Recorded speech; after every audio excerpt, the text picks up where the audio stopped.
The world has gone quiet. Shadows stretch across the walls. Let your thoughts grow soft. A story waits in the stillness. If it brings you peace, like, subscribe, and tap the bell so you never miss a night. Now, let the story find you. You step off the train, the platform cold beneath your shoes. A faint mist curling around your ankles. The small Japanese village of Yureimori greets you with silence, broken only by the distant croak of a frog and the rustle of bamboo in the evening breeze. Your backpack feels heavier than it did in Tokyo, as if the weight of this place presses against you already. You've come here chasing a rumor, a whisper from a friend of a friend about an old theater, abandoned for decades, where a forgotten no mask is said to hold a strange power. You're not sure why you're here. Maybe it's curiosity, or maybe it's the ache in your chest, the one that's followed you since that argument with Hana, your childhood friend, who hasn't spoken to you in months. The station is empty, its single lantern flickering. You check your phone, but the signal is weak, the screen glitching faintly. A handwritten sign points down a narrow path lined with cedar trees leading to the village center. You adjust your scarf and start walking, the gravel crunching underfoot. The air smells of pine and something older, like damp wood and forgotten promises. You can't shake the feeling that someone is watching you, though the path is deserted. Yureimori is smaller than you imagined, a cluster of weathered houses with tiled roofs, their windows dark. A single ryokan, its sign faded, but welcoming, blows softly at the end of the main street. You push open the sliding door, and a bell jingles above. The innkeeper, an older woman with silver hair pinned neatly, looks up from her ledger. Her name tag reads Miyako. She smiles, but it doesn't reach her eyes.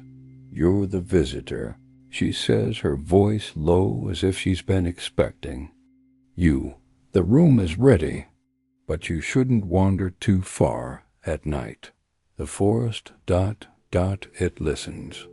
You nod, unsure how to respond, and follow her down a creaking hallway to a small tatami room. The sliding doors are painted with fading cherry blossoms, and a single futon is laid out neatly. You drop your bag and sit, the silence of the room wrapping around you like a blanket. Outside, the wind hums softly, carrying the faint sound of a shamisen, though you're certain no one is playing. Miyako lingers at the door, her fingers brushing the frame. You're here for the theater, aren't you? She asks, her tone careful. You hesitate, then nod. She sighs, her gaze drifting to the window. The mask is still there, it always is. But it's not just a mask. Be careful what you seek. Her. Words linger as she leaves, the door sliding shut with a soft thud. You unpack, pulling out your notebook where you scribbled notes about the theater. The story goes that it was built over a century ago by a master craftsman named Taro, who poured his heart into a single no mask, one said to capture the gaze of a spirit. The theater thrived until one performance, when the lead actor vanished mid-show, leaving only the mask behind. Since then, the theater has been locked, the mask untouched, but villagers claim it moves at night, its eyes following those who dare to enter. You shake your head, trying to dismiss the chill creeping up your spine. It's just a story you tell yourself. You're here to see the mask, maybe take a photo, and prove there's nothing to it.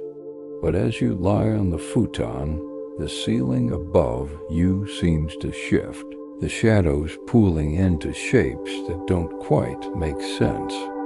You close your eyes, but the feeling of being watched doesn't fade. Morning comes slowly, the light filtering through the shoshi screens. You dress quickly, eager to shake off the unease. The ryokan's breakfast is simple rice and miso soup, but Miyako's gaze follows you as you eat. The theater is up the hill, she says, setting a cup of tea before you. Follow the stone path, but don't touch the mask. It sees things. You thank her, though her warning makes your stomach twist. The path to the theater is steeper than you expected, the stones uneven and moss-covered. The forest presses close, the trees whispering in the breeze. You pass a small shrine, its red torii gate faded, offerings of sake and flowers wilted at its base. You pause, wondering if you should pray, but the air feels heavy, so you move on. The theater appears suddenly, a wooden structure half claimed by vines, its roof sagging but intact. The doors are weathered, a rusted chain hanging loosely, as if someone has been here recently. Your heart beats faster as you step closer, the air growing colder. You push the door, and it creaks open, revealing a dim interior that smells of dust and time. Inside, the stage is empty, the wooden floor scuffed, but still polished in places. Rows of seats stretch into the shadows, and at the far end, a single spotlight seems to glow, though there's no electricity. Your eyes are drawn to the center of the stage, where a pedestal stands. On it rests the no-mask dot. It's beautiful, its carved features delicate yet unsettling, the painted eyes wide and unblinking. You step closer, your breath catching. The mask seems to shimmer, its expression shifting ever so slightly, as if it's watching you. You tell yourself it's a trick of the light, but your hand trembles as you reach for your camera. Then a sound, a soft shuffle behind you. You turn, but no one's there. The air grows heavier, and the mask's gaze feels like a weight on your chest. You back away, your heart pounding, and stumble out into the daylight. The door swings shut behind you, and for a moment you swear. You hear a whisper, low and melodic, calling your name. You stand there, catching your breath, the forest silent around you. The mask is still inside, waiting. And though you don't want to admit it, you know you'll go back. You stand outside. The theater, the door still swaying slightly from when it closed behind you. The forest around you feels too quiet, the air thick with the scent of cedar and something sweeter, like overripe fruit. Your heart hasn't stopped racing since you saw the no mask, its painted eyes lingering in your mind, sharp and unyielding. You tell yourself it was nothing, just an old relic in a dusty room. But the whisper you heard, your name carried on a breath of air, clings to you like damp cloth. You shake your head, gripping your camera tightly, and start back down the stone path toward the village. The mask can wait. You need answers. The walk back feels shorter, the trees less oppressive in the daylight, though their branches seem to lean closer as you pass. You can't help but glance over your shoulder, half expecting to see someone following, but the path is empty. At the ryokan, Miyako is sweeping the porch, her movements slow and deliberate. She looks up as you approach, her eyes narrowing slightly, as if she can read the unease on your face. "You saw it, didn't you?" she says, pausing her broom. Her voice is soft, but there's an edge to it, like she's testing you. You nod, unsure how much to admit. She sets the broom against the wall and gestures for you to follow her inside. The ryokan is quiet, the other guests either out or non-existent. She leads you to a small sitting room, its low table covered with a faded cloth. A single teapot steaming in the center dot. You sit on a cushion, your hands restless in your lap. Miyako pours tea, the liquid dark and fragrant, and slides a cup toward you. The mask has a story, she says, settling across from you. Not the one they tell tourists, the real one. You lean forward, your curiosity outweighing the knot in your stomach. She takes a sip of her tea, her gaze distant, as if she's seeing something beyond the room. Long ago, she begins, Taro, the craftsman, made the mask for his daughter, Aiko. She was a performer, the best in Yureimori, her voice like a river, her movements like wind. But she loved a man, Kenta, a musician who played the shamisen. Their love was forbidden. Aiko's family wanted her to marry a wealthy merchant, not a wandering artist. Taro, torn between his daughter's happiness and his duty, carved the mask. To hold her spirit, to protect her from shame. They say he wove a spell into it, binding her emotions to the wood.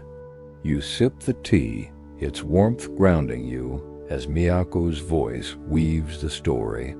Aiko wore the mask for one performance.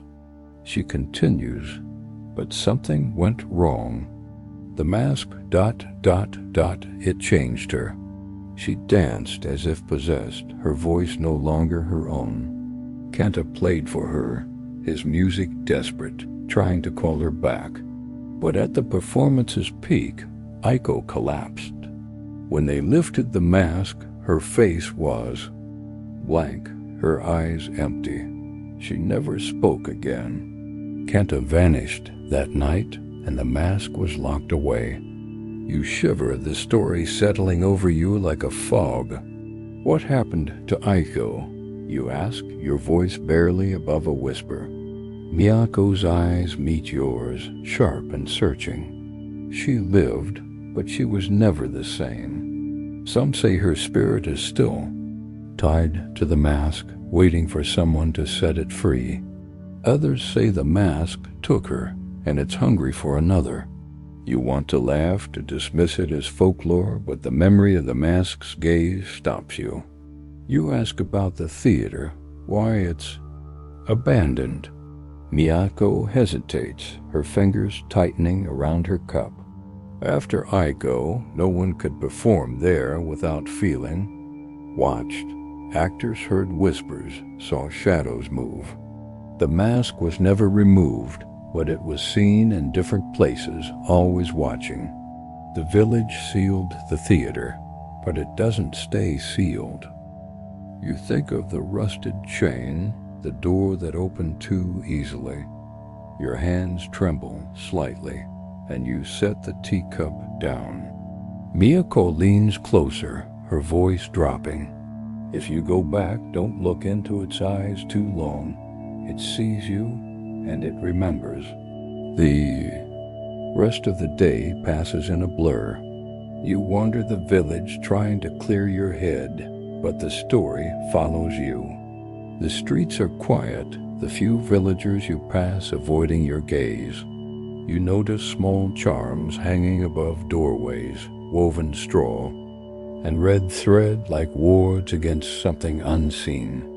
At a small shop, you buy a bento box for lunch, but the shopkeeper, an older man with deep-set eyes, stares at you as he hands you the change. You're the one asking about the theater, he says, not a question. You nod, and he shakes his head. Leave it be.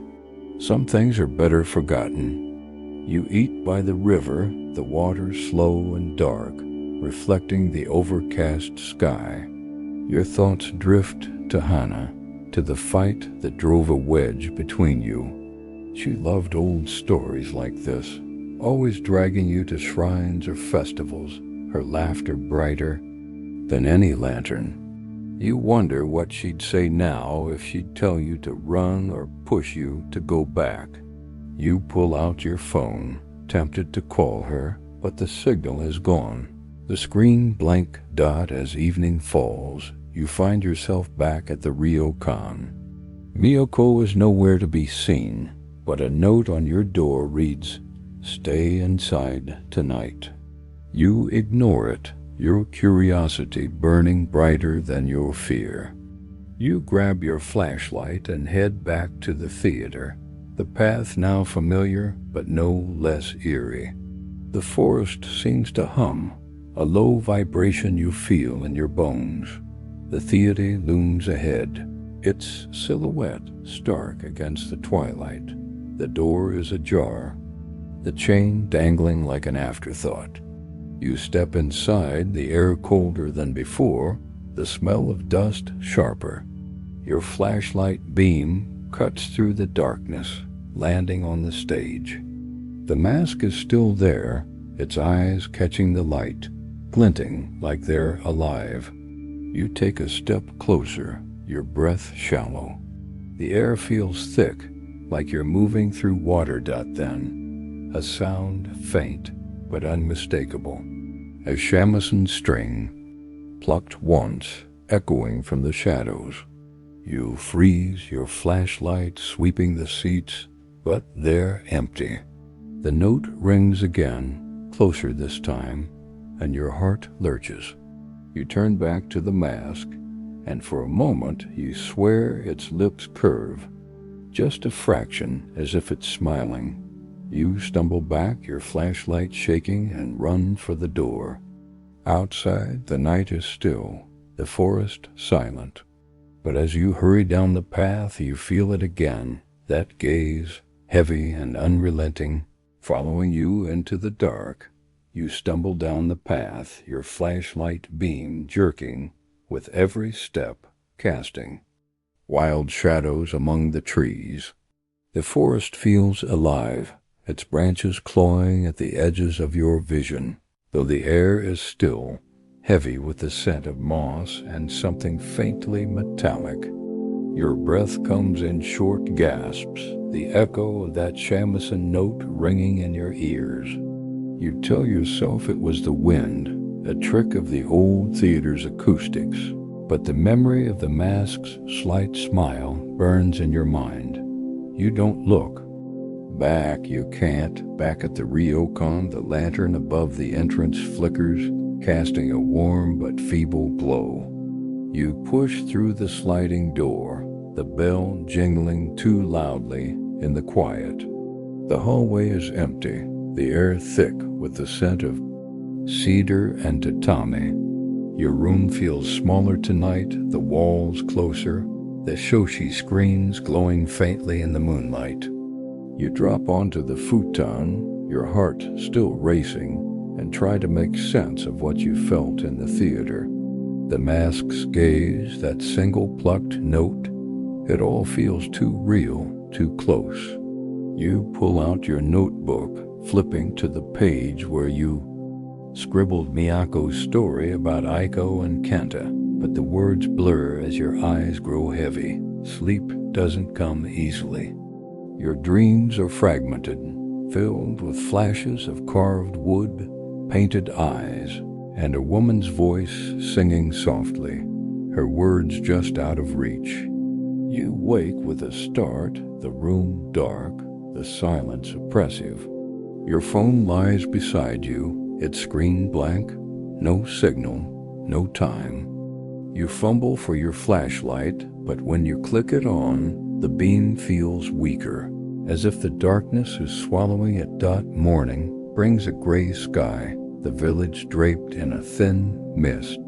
You head to the dining area, hoping for tea and answers, but Miyako is nowhere to be found. Instead, a young man sits at the counter, polishing a glass with a cloth. He's lean with sharp features and dark eyes that seem to see through you. His name tag reads Ren. He nods as you approach, his expression unreadable. "You were at the theater last night," he says, setting the glass down. It's not a question. You freeze, wondering how he knows, but he continues before you can ask. "You're not the first to go looking for the mask. Most don't come back twice." His voice is calm, almost too calm, like he's reciting something he said before. You ask what he means, your voice steadier than you feel. Ren leans forward, his elbows on the counter. The mask doesn't just sit there. It chooses who it speaks to. "You heard something, didn't you?" Your mouth goes dry, the memory of the shamisen note surfacing. You nod and he sighs, glancing toward the window. That's how it starts. A sound, a feeling. Then it knows you. You ask about Aiko, about the story Miyako told you. Ren's eyes darken, and he hesitates, as if weighing how much to say. "Aiko was my great-aunt," he says finally. "The family doesn't talk about her much. After the mask, she lived in silence, staring out windows like she was waiting for someone. Kenta, maybe, or something else." He pauses, his fingers tracing the edge of the counter. The mask holds more than her spirit. It holds her pain, her love, her anger. It's not just a relic. It's alive. You swallow the weight of his words settling over you. You ask why no one has destroyed it, and Ren's lips twitch, not quite a smile. You can't destroy something like that. Break the wood, burn it, it doesn't matter. It finds a way back, always to that theater. He straightens, picking up another glass to polish. "If you go again, don't touch it, and don't stay too long. It'll pull you in." You leave the ryokan, Ren's warning echoing in your head, but your curiosity is stronger than your fear. You wander the village, noticing details you missed before. The way the villagers lower their voices when you pass, the small shrines tucked between houses, their offerings fresh as if placed this morning. You stop at one, a tiny stone figure, draped in red cloth, and feel a prickle at the back of your neck, like someone's watching. You turn, but the street is empty dot by afternoon. You're back on the path to the theater, your steps slower this time, deliberate. The forest feels different today, the air heavier, the trees silent. The theater looms ahead, its wooden walls blending into the mist. The door is still ajar, the chain untouched.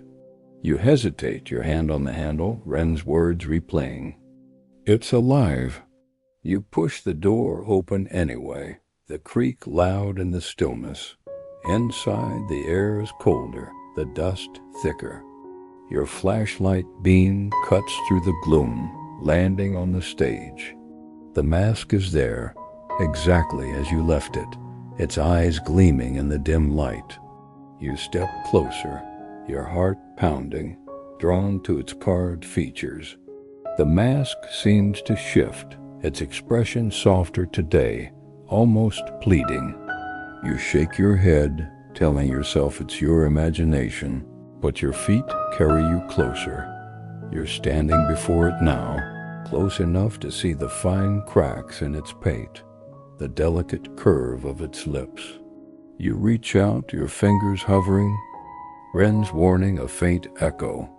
The air grows thick, pressing against your chest, and you hear it again, that shamisen note, soft and mournful, coming from nowhere and everywhere. You pull your hand back, your breath catching, and step away from the pedestal. Then, a voice, low and melodic, whispers your name. It's not the wind. It's clear, deliberate, coming from the shadows behind the stage. You spin your flashlight, shaking, but the beam finds nothing, just empty seats and dusty curtains. Your name comes again, softer, almost a caress. You back toward the door, your pulse roaring in your ears, but the mask's gaze follows you, heavy and unyielding. You stumble outside, the door slamming shut behind you. The mist has thickened, curling around the theater like a shroud. You hurry. Down the path, the forest closing in, the air cold against your skin. But as you reach the village, you feel it, that gaze, still watching, still waiting, as if you've left something behind. You stumble back into the village, your breath uneven, the weight of the mask's gaze clinging to you like damp air. The mist has followed you from the theater, curling through the streets of Yureimori, softening the edges of the houses and muting the sound of your footsteps. Your flashlight is still in your hand, its beam flickering as if struggling against the fog. You tell yourself you're imagining things, that the voice calling your name was just the wind through the theater's rafters, but your skin prickles, and you can't shake the feeling that something followed you out. The ryokan's lantern glows faintly ahead, a beacon in the gray. You push through the sliding door, the bells jingle sharp in the quiet. The hallway is empty, the air heavy with the scent of incense and old wood. You head to your room, hoping to ground yourself, but as you slide the door open, you freeze. Your notebook left open on the table is closed, a single cherry blossom petal resting on its cover. You're certain it wasn't there before. Your heart skips, and you scan the room, but nothing else is out of place. You pick up the petal, its edges soft and slightly wilted, and a faint scent of something sweet, like overripe fruit, lingers on your fingers. You sit on the futon, your mind racing. The petal, the voice, the mask, it's all too much. You try to write in your notebook to make sense of it, but your hand shakes and the words come out jagged. You think of Hana, her face flashing in. Your mind, the way she'd tease you for chasing ghost stories, her eyes bright with mischief.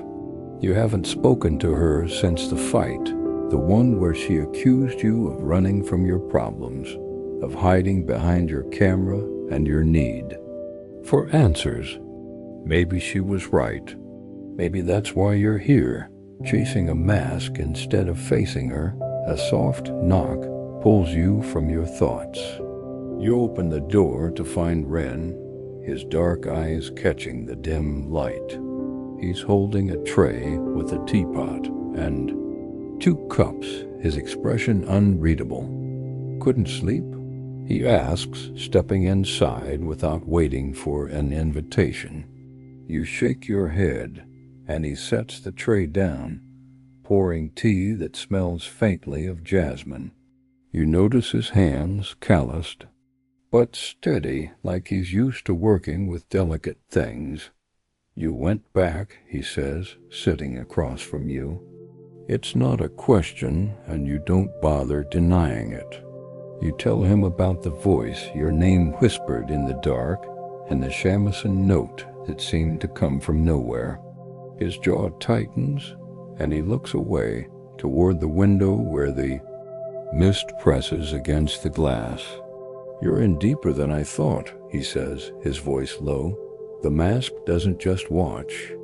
It pulls you in, piece by piece. You ask what he means, your voice sharper than you intend. Ren sighs, running a hand through his hair. Aiko, my great-aunt, she didn't just collapse that night. The mask took something from her, her voice, her will. Kenta tried to save her, playing his shamisen to call her back, but it wasn't enough. The mask wanted more. It always does. He pauses, his eyes meeting yours. You heard it call your name. That means it's chosen you. Your stomach twists, and you set the teacup down, the liquid untouched. You ask why, what it wants, but Ren shakes his head. No one knows. Maybe it's Aiko, still trapped, looking for someone to take her place. Maybe it's something older, something that was never human. All I know is the longer you stay near it, the harder it is to walk away. You want to argue, to tell him it's just a story, but the petal in your hand feels too real, the voice too clear. You ask about Kenta. What happened to him? Ren's expression softens, almost sad. He loved Aiko more than anything. After she fell, he played for her every night, outside the theater, hoping she'd hear him. One night he went inside and never came out. The villagers found his shamisen, broken, but no sign of him. Some say he's still there, tied to the mask like she is. The room feels colder, the air heavier. You glance at the petal, then at Ren, and ask what you should do. He leans closer, his voice barely above a whisper. Stay away. Pack your things and leave Yureimori. But if you can't, if it's already got its hooks in you, then don't go alone. The mask is weaker when you're not alone. You nod, though you're not sure you believe him. After he leaves, you lie on the futon, staring at the ceiling, the petal still in your hand. The mist outside has thickened, pressing against the shoshi screens, and you hear it again, faint but unmistakable, a single shamisen note drifting through the night. You pull the blanket tighter, but it doesn't help. The room feels too small, the shadows too deep. Morning comes, gray and heavy. You skip breakfast, avoiding Ren's gaze, and head into the village. You need to clear your head to find something normal. You wander to a small temple at the edge of town, its red gate faded but standing tall. An old priest is sweeping the steps, his movements slow and deliberate. He looks up as you approach, his eyes kind but guarded. You're the one asking. About the theater, he says, leaning on his broom. You nod and he sighs, gesturing to a stone bench nearby. You sit and he joins you, his hands folded in his lap. The mask is old, he says, older than the theater, older than Yureimori. It holds a piece of something we don't understand. Aiko was its last keeper, but it's looking for another. You ask if it can be stopped, if there's a way to free Aiko or break the mask's hold. The priest shakes his head. Some things can't be undone, but you can protect yourself. Keep your heart strong. Don't let it see your fear. He hands you a small omamori, a charm wrapped in red cloth. Keep this with you. It might help. You thank him, clutching the charm, and head back to the ryokan. The village feels quieter now, the mist lingering in the streets. You know you should leave, catch the next train out, but something pulls you back, a thread tied to the theater, to the mask. You tell yourself you'll go one more time, just to prove it's nothing, just to take a photo and leave. But deep down, you know it's not that simple dot as night falls. You grab your flashlight and the omamori, your heart pounding. The path to the theater is shrouded in mist, the trees silent. The door is open, waiting, and you step inside. The mask's gaze already pulling you in. You step into the theater, the door creaking shut behind you, sealing you in with the musty air and the faint scent of aged wood. Your flashlight beam trembles, cutting through the darkness, and lands on the stage where the no mask rests on its pedestal. Its painted eyes catch the light, glinting with an unnatural sheen, and you feel that familiar pull, like a thread tugging. at your chest. The omamori from the priest is clutched in your hand, its red cloth warm against your palm, but it does little to ease the chill creeping up your spine. You tell yourself this is the last time, just one photo, then you're gone. But the mask seems to know better. The air is heavier tonight, thick with something you can't name, and the silence is broken only by the soft creak of the floor beneath your feet. You move closer to the stage, each step deliberate, your breath shallow. The mask's expression seems different, its lips curved in a way that feels almost inviting, as if it's waiting for you to speak. You raise your camera, your hands unsteady, and focus the lens. The viewfinder frames the mask perfectly, but as you press the shutter, the screen flickers, and for a moment you see not the mask, but a face, a woman's face, pale and sorrowful, her eyes wide and pleading. You lower the camera, your heart pounding, and the mask is just a mask again, still and lifeless.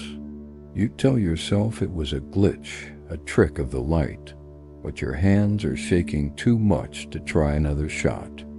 You step back, clutching the omamori tighter, and that's when you hear it, a soft hum like a woman's voice rising from the shadows. It's not your name this time, but a melody, slow and mournful, weaving through the air like smoke. You turn, your flashlight sweeping the seats, but they're empty, the curtains unmoving. The hum grows louder, and you realize it's coming from the stage, from the mask itself. You freeze, unable to look away, as the air around you thickens, pressing against your skin. The melody shifts, becoming words, fragmented and soft, like a lullaby half remembered. Stay. See me. The voice is delicate, almost fragile, but it carries a weight that makes your knees weak. You want to run, to bolt for the door, but your feet feel rooted, the mask's gaze holding you in place. You whisper, "Who are you?" Though you're not sure if you're asking the mask or the air, the humming stops, and for a moment the silence is deafening. Then a single shamisen note, sharp and clear, cuts through the quiet, followed by another and another, forming a melody that feels both familiar and alien. Your flashlight flickers, the beam dimming, and you step closer to the stage, drawn by something you can't explain. The omamori burns in your hand, but you don't let go. The mask's eyes seem to shift, following you as you approach. You're close now, close enough to see the faint cracks in its paint, the delicate curve of its brow. You reach out, your fingers trembling, not to touch it, but to steady yourself against the pedestal. The air grows colder, and the shamisen melody swells, filling the theater with a sound that feels alive, like it's wrapping around you, pulling you closer. You lean in, your face inches from the mask, and for a moment you see it, a reflection in its eyes. Not your own, but hers, Aiko's, her face pale and tear-streaked, her lips moving as if trying to speak. You stumble back, your breath catching, and the melody stops, the silence crashing over you like a wave. Your flashlight goes out, plunging the theater into darkness, and you fumble for the omamori, its warmth the only thing grounding you. You turn, groping for the door, but the shadows seem to shift, the seats rearranging themselves in the dark. You hear your name again, whispered so softly, it could be your own thoughts, but it's not. It's her. You find the door, your hands shaking as you pull it open, and stumble into the night. The mist is thicker now, swallowing the theater, the trees, the path. You run, the omamori clutched tightly, the forest a blur around you. The shamisen note follows, faint but persistent, echoing in your ears even as you reach the village. You don't stop until you're at the ryokan, slamming the door behind you, the bell jingling wildly inside. The hallway is dark, the air heavy with incense. You collapse onto the futon, your chest heaving, the immersive still in your hand. You don't know how long you sit there, staring at the shoshi screens, the mist pressing against them like a living thing. Your camera lies beside you, its screen. Blank, but you don't dare check it. You're afraid of what you might see. Morning comes slowly, the light gray and weak. You don't leave your room, not yet. You can't face Ren or Miyako, not with the memory of Aiko's face burning in your mind. You pull out your notebook, writing what you saw, what you heard, but the words feel inadequate, unable to capture the weight of it all. You think of Hana, her voice in your head, telling you to stop running, to face whatever you're chasing. But this feels bigger than you, bigger than a story. A knock at the door startles you. It's Ren, his face pale, his eyes searching yours. You went back, he says, his voice low, almost angry. You nod, unable to lie, and he steps inside, closing the door behind him. What did you see?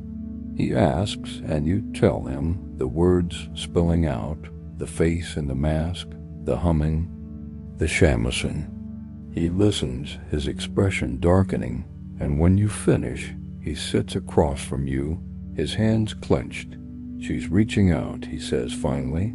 Aiko, or whatever's left of her. The mask is using you to get to her, or to someone else. You ask what he means, your voice hoarse. He leans closer, his eyes intense. You're not just a visitor anymore. You're part of it. The mask knows you now, and it won't let go until it gets what it wants. You want to argue, to tell. Him you'll leave, but the immersive in your hand feels heavier, and the memory of Aiko's face keeps you silent. Rin stands, his voice softening. If you go back, I'm coming with you. You can't face it alone. You nod, though you're not sure what you're agreeing to. The theater waits, the mask waits, and you know, deep down, that you're not done with it yet. You sit on the futon, Ren's words echoing in your mind, the omamori still warm in your hand. The room feels too small, the air too thick, as if the walls are listening. Outside, the mist lingers, curling against the shoshi screens, softening the morning light into a dull gray. You haven't slept, not really, the memory of Aiko's face. In the mask keeping you awake, her eyes pleading, her lips moving without sound. You tell yourself you should leave Yureimori, catch the next train back to Tokyo, but the pull of the theater is stronger, a quiet insistence that tugs at your thoughts.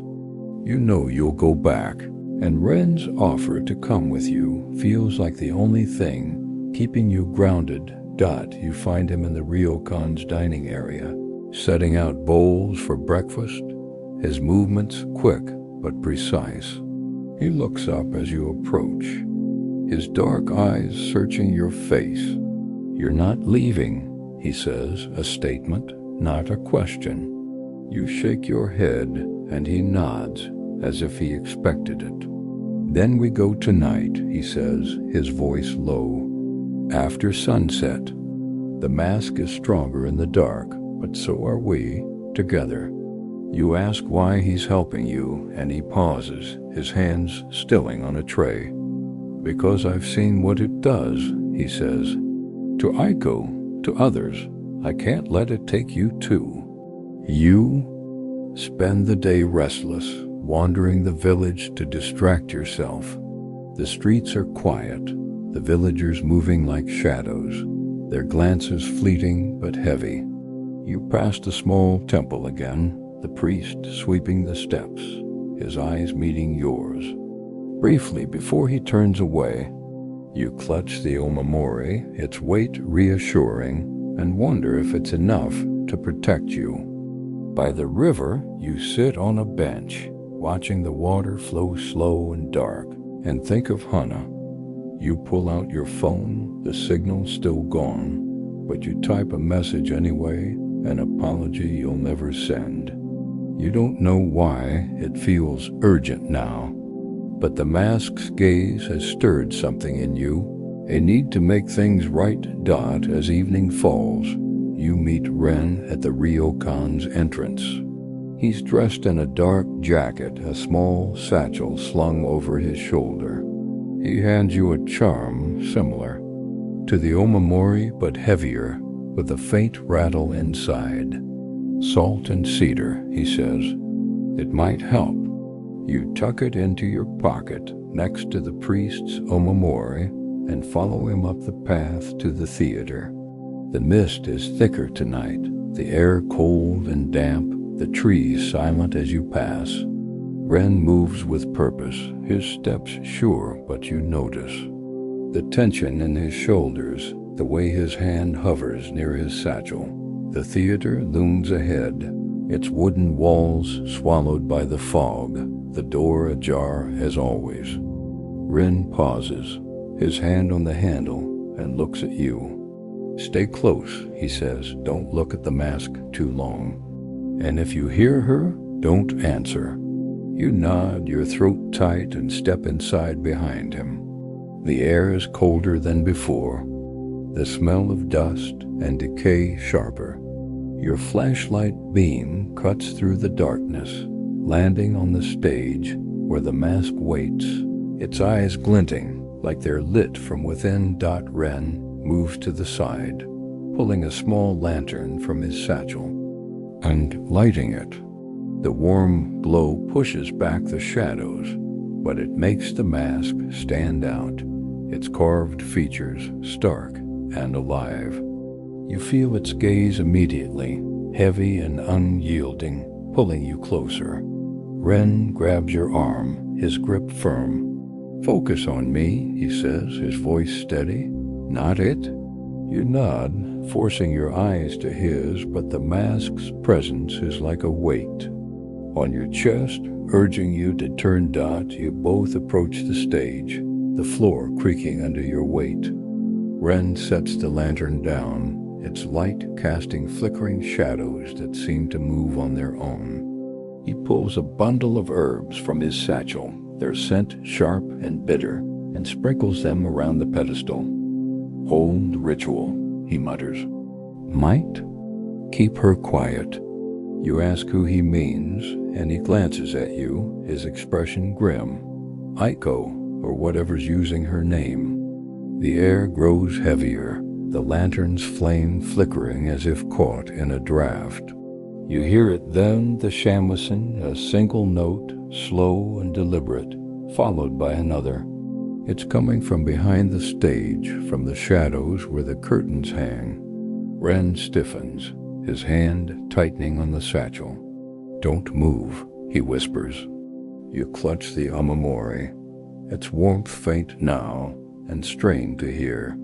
The notes form a melody, soft and mournful, and then the voice, Aiko's voice, whispering your name, then Ren's, weaving them together like a song. You step back, your heart racing, but Ren grabs your wrist, pulling you closer to the lantern. Stay in the light, he says, his voice sharp.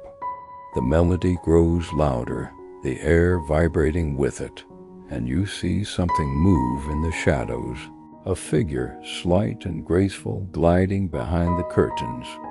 You blink and it's gone, but Ren sees it too, his face pale. She's here, he says, his voice barely audible. Don't let her in. The mask's eyes seem to glow now, its expression shifting, not smiling but pleading, its lips parted, as if about to speak. You feel it, a pull like a hand on your heart, urging you to step closer, to listen. Ren's grip tightens, grounding you, but the voice is stronger now, singing softly, words you can't understand but feel in your bones. You want to answer, to ask what she wants, but Ren's warning echoes in your head. The lantern flickers again, the shadows dancing wildly, and the figure appears once more, closer now, at the edge of the stage. It's a woman, her kimono faded, her face hidden in shadow. She moves like a dancer, her steps silent, and the shamisen follows her, its notes sharp and urgent. Ren pulls you back toward the door, but the mask's gaze holds you, its eyes locking with yours. You feel it then, a rush of sorrow, not yours, but hers flooding your chest, pulling tears to your eyes. Ren drags you outside, the door slamming shut, the mist swallowing the theater. You're shaking, the amamori and charm clutched in your hands, Ren's arm around you to keep you upright. The shamisen is gone, the voice silent, but the sorrow lingers, heavy and real. Ren looks at you, his face drawn. "We can't go back," he says. "Not like this." But you know, deep down, that the mask isn't done with you yet. You stumble back to the ryokan, Ren's arm steadying you as the mist swirls around your feet, cold and clinging. Your heart still races, the echo of Aiko's sorrow pulsing in your chest, her voice and the shamisen notes lingering like a half-remembered dream. The omamori and Ren's charm are clutched tightly in your hand, their warmth faint but grounding. Ren doesn't speak, his face pale, his eyes scanning the path, as if expecting something to emerge from the fog. The village is silent, the houses dark, their charms swaying gently above doorways. You reach the ryokan, the lanterns glow faint comfort, and slip inside.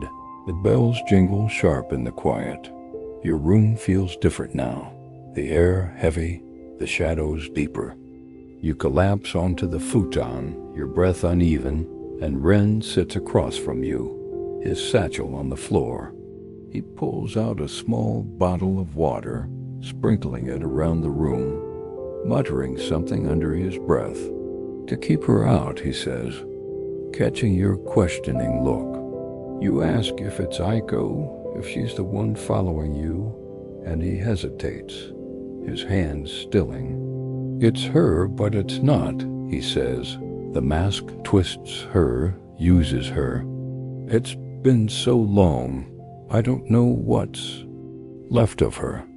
You lean back, the omamori pressed against your palm, and tell him about the sorrow, the flood of emotion that wasn't yours. His eyes darken, and he nods. "That's how it gets you," he says. "It shows you her pain, makes you feel it, makes you want to help, but it's a trap. It wants you to stay, to give yourself to it."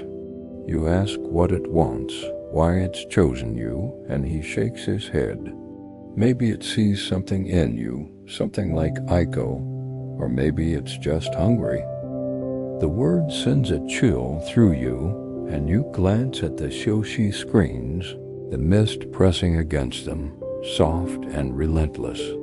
You think of Hana, her face flashing in your mind, the fight that drove you apart.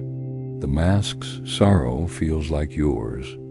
Now, tangled with your own regrets, your own need to fix things, you tell Ren you can't leave, not yet, and his jaw tightens. "Then we end this," he says, "tomorrow night. We go back, and we face it together." You nod, though fear coils in your stomach. Ren leaves you to rest, but sleep is impossible. You lie awake, the amamori in your hand, the shadows shifting across the ceiling. You hear it again, faint and distant, a single shamisen note, slipping through the walls. You pull the blanket tighter, but the sound lingers, soft and insistent. Until dawn, morning comes gray and heavy, the mist still clinging to the village.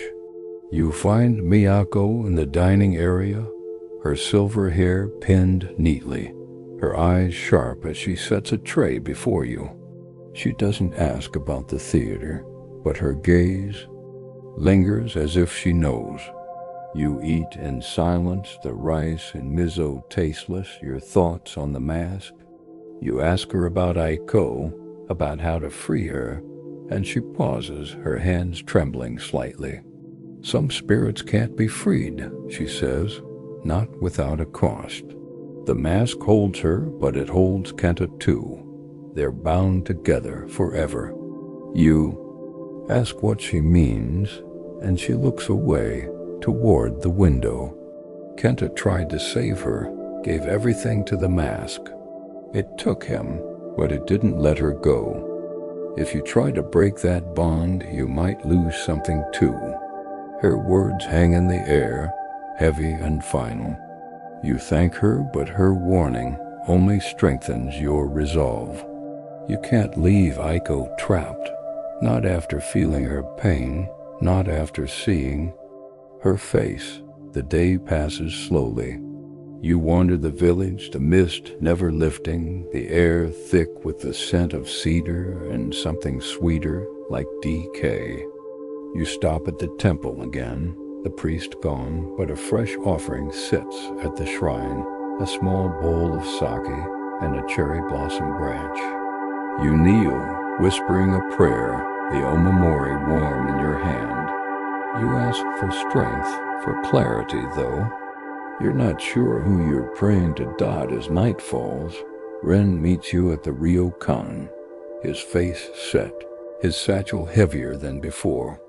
He hands you a small knife, its blade wrapped in cloth. For protection, he says, not to use, just to hold. You tuck it into your pocket, next to the charms, and follow him up the path. The forest is silent, the mist so thick you can barely see the trees. The theater emerges, its walls looming, the door wide open, as if waiting. Inside, the air is freezing, the smell of dust and decay overwhelming. Ring lights his lantern, its glow weak against the darkness. The mask is there, its eyes brighter tonight, almost glowing. You feel its gaze immediately, heavy and alive, pulling you closer. Ren sprinkles salt around the stage, his movements quick, his voice low as he chants something you can't understand. The shamisen starts, a single note, then a melody, soft and urgent, filling the theater dot. You see her then, Aiko at the edge of the stage, her kimono faded, her face pale but clear, her eyes locked on yours. She moves, her steps graceful like a dancer, and the mask's eyes follow her, its expression shifting, sorrowful, almost desperate. Ren grabs your arm, his voice sharp. Don't look at her. Look at me. But you can't, not fully, her.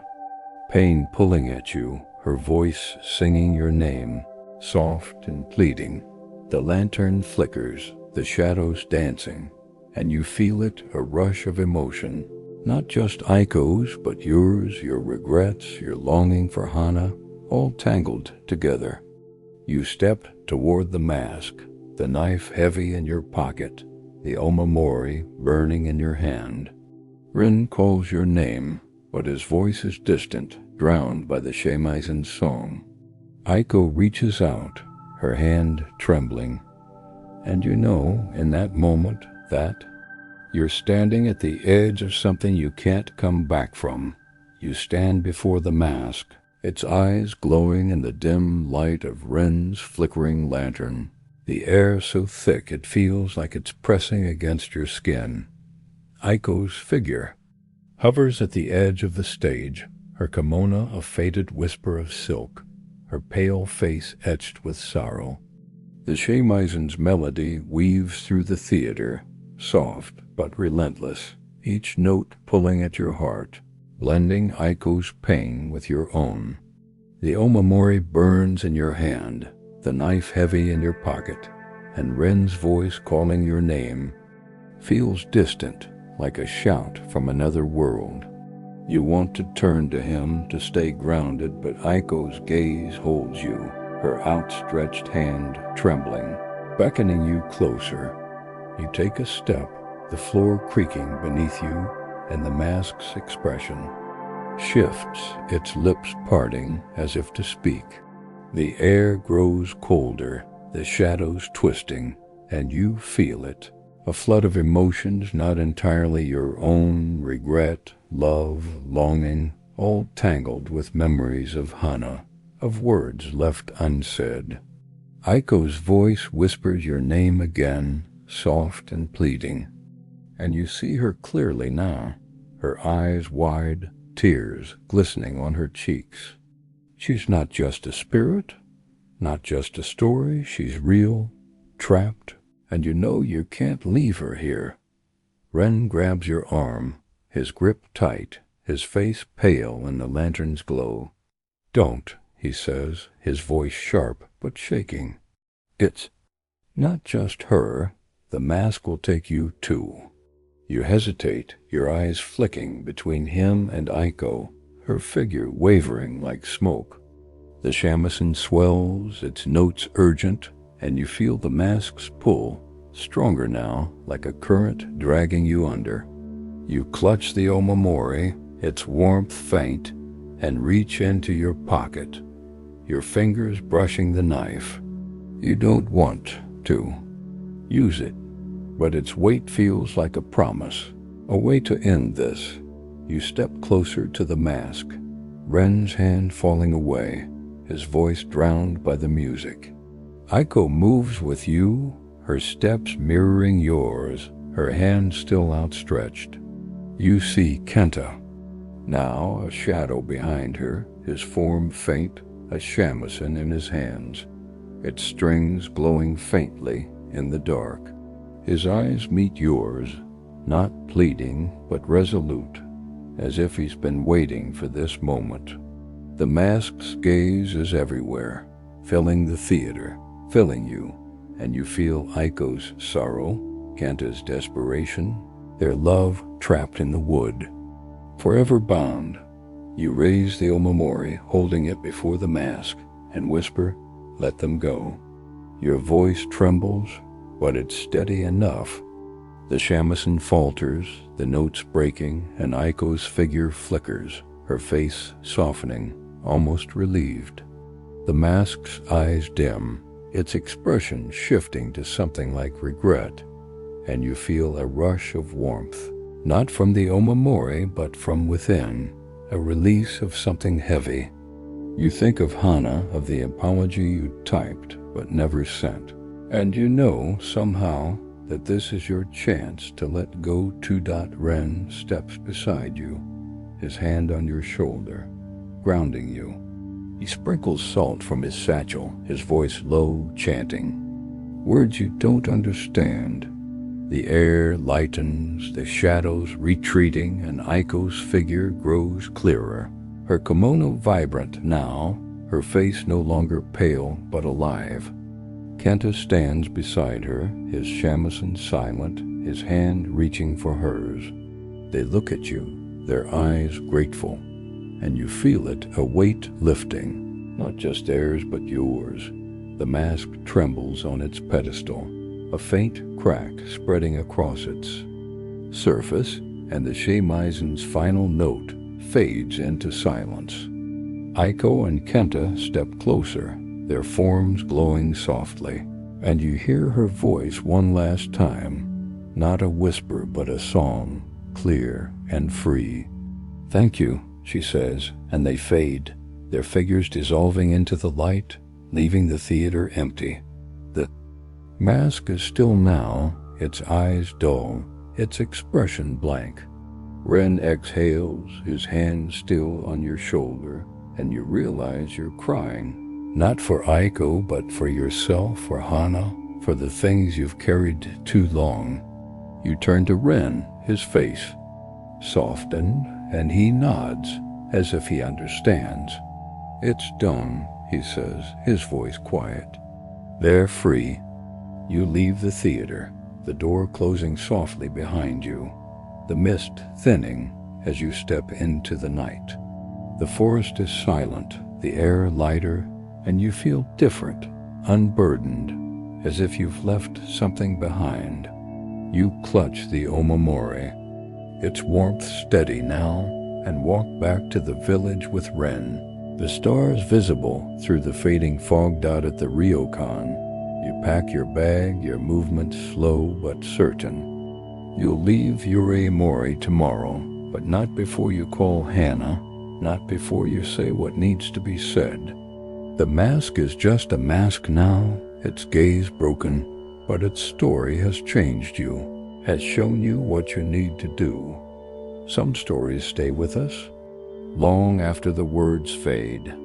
Let this one rest beside you. Sleep deeply, and if it returns in your dreams, perhaps it was never truly gone.